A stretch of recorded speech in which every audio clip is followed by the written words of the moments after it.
What field do you want to go into? Whatever field you're in, there'll be names. If let's say we're doing photography, you want to be a photographer.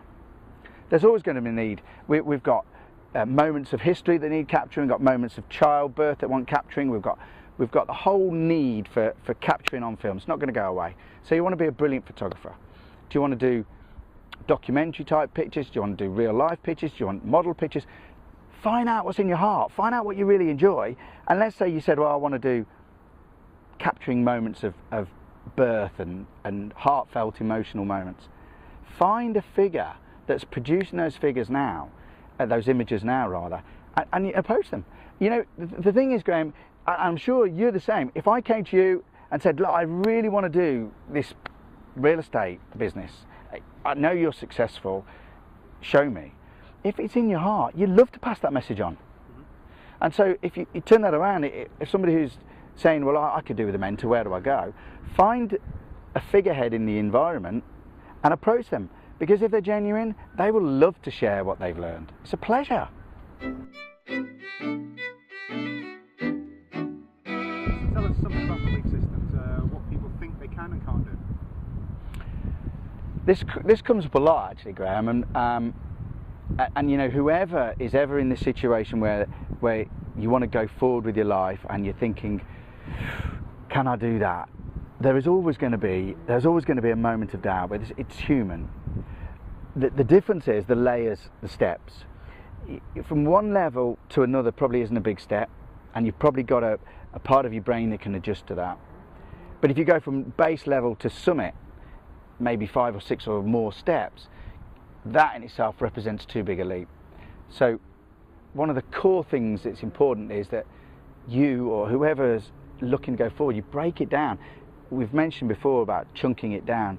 You know, it's timeless advice.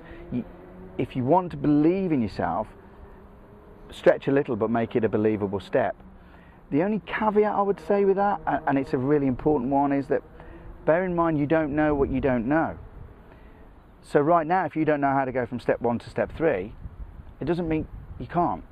It means you probably just need to talk to someone who's gone from step 1 to step 3 and who can turn around and help you and say, do you know what, that's not a big step after all if you do this and this. And sometimes it's about learning a different skill. My passion's motorcycling. I love motorcycling.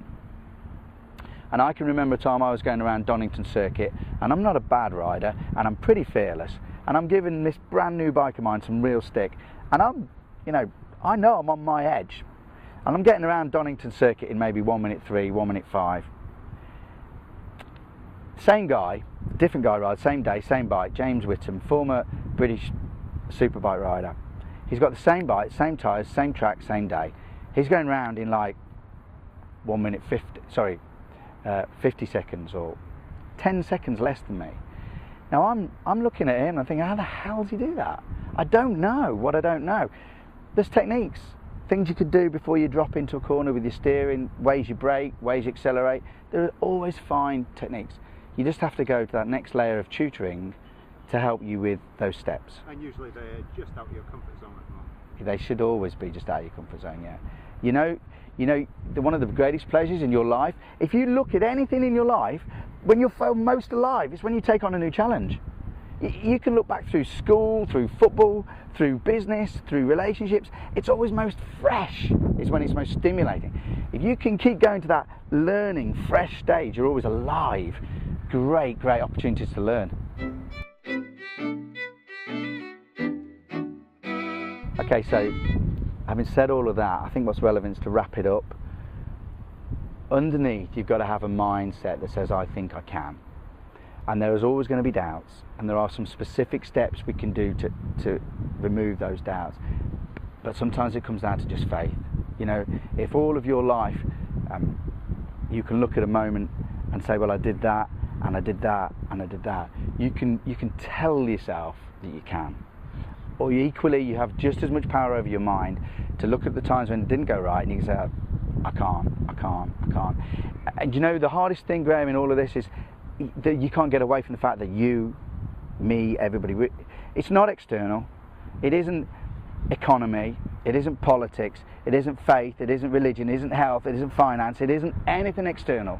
Sooner or later, the man who wins is the man who thinks he can. And you can help yourself by replaying good messages every day, or you can destroy yourself by telling yourself every day I can't. It really is just down to you. The secret of success is control of your own mind. And possibly having some failures so you can learn from them? Hey look, failure is a great teacher, you and I both know that. But failure's got to be a constructive teacher, hasn't it?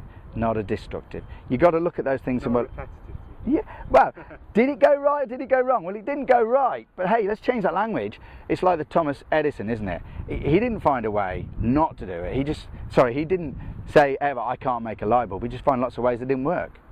You've got to apply that. It's mind control that separates winners from also-rans.